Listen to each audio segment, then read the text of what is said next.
Welcome. This is Vote Voiced. I'm Donna Miller, and I thank you for your time. Today, we're talking about voting as soon as you're able. Know the voting laws in your state. In the state of Michigan, for example, you now can, after new voter laws voted in by Michigan voters in 2016, place your name on the absent ballot list. And an absent ballot is mailed to you every election. Now, nearly 8 million registered Michigan voters may, if they choose, sign up to have an absent voter ballot mailed to them. Plus, Michigan voters can cast absent ballots 45 days prior to Election Day. Also, I want to remind everyone about becoming a precinct inspector.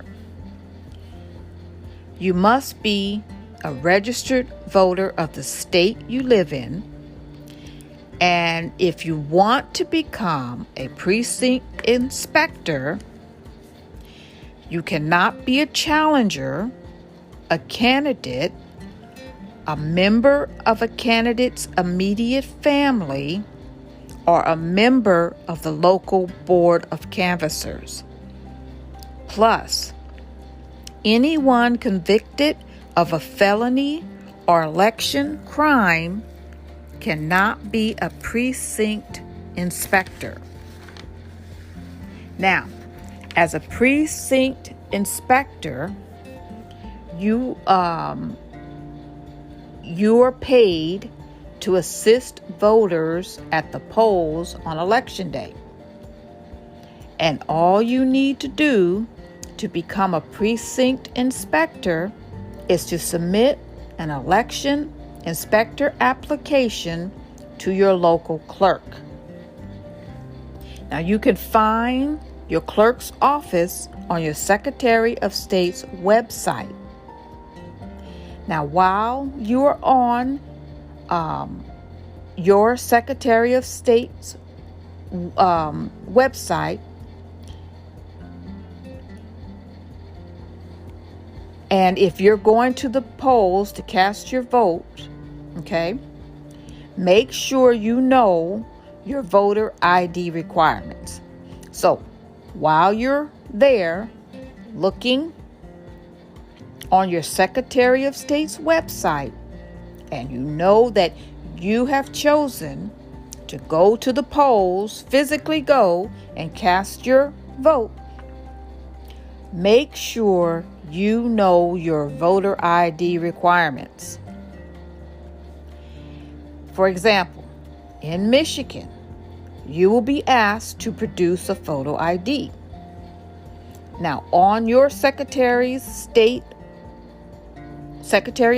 website, there is a list of acceptable IDs to look at.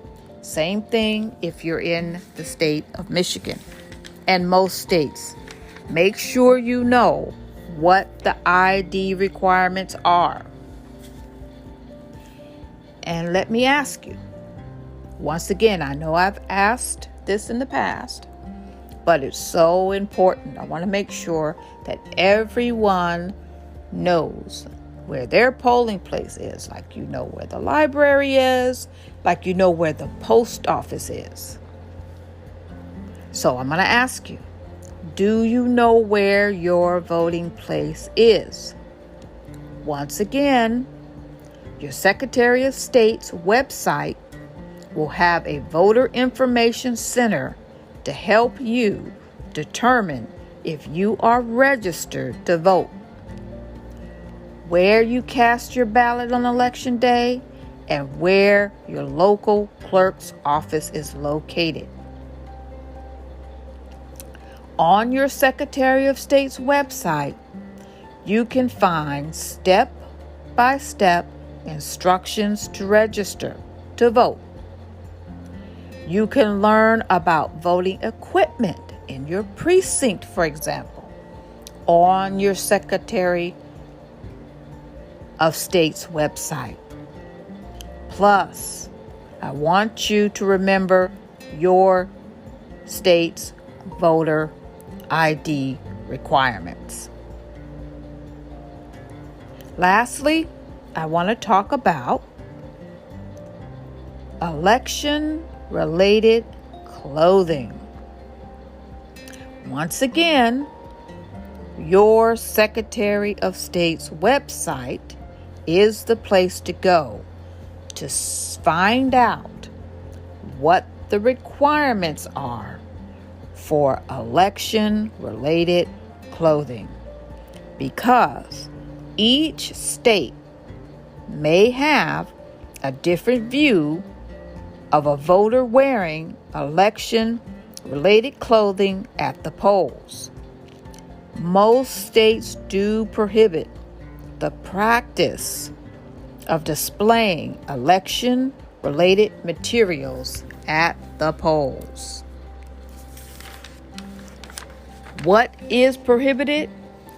Usually it will include clothing and buttons, as well as materials such as pamphlets, flyers, and stickers. You usually cannot display such items in a polling place, or usually within 100 feet of an entrance to a polling place. That's 100 feet of an entrance to a polling place. So, if you go to your polling place with a shirt or a button with election-related images or slogans, you may be asked to cover it up or to remove it completely.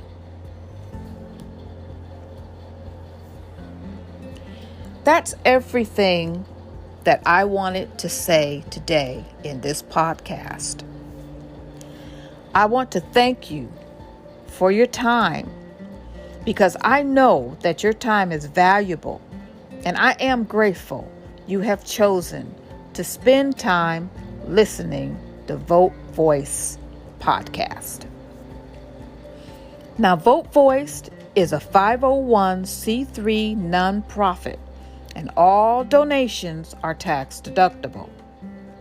You can find us on Facebook, Twitter, Instagram, and on our website at votevoice.com.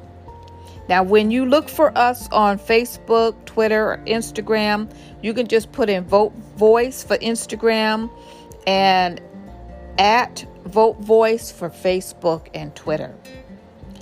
And I just want to let you know that we also have an email, and that's votevoiced@gmail.com. And go find us on our website at votevoiced.com. And I just want to thank you again for spending time with Vote Voice.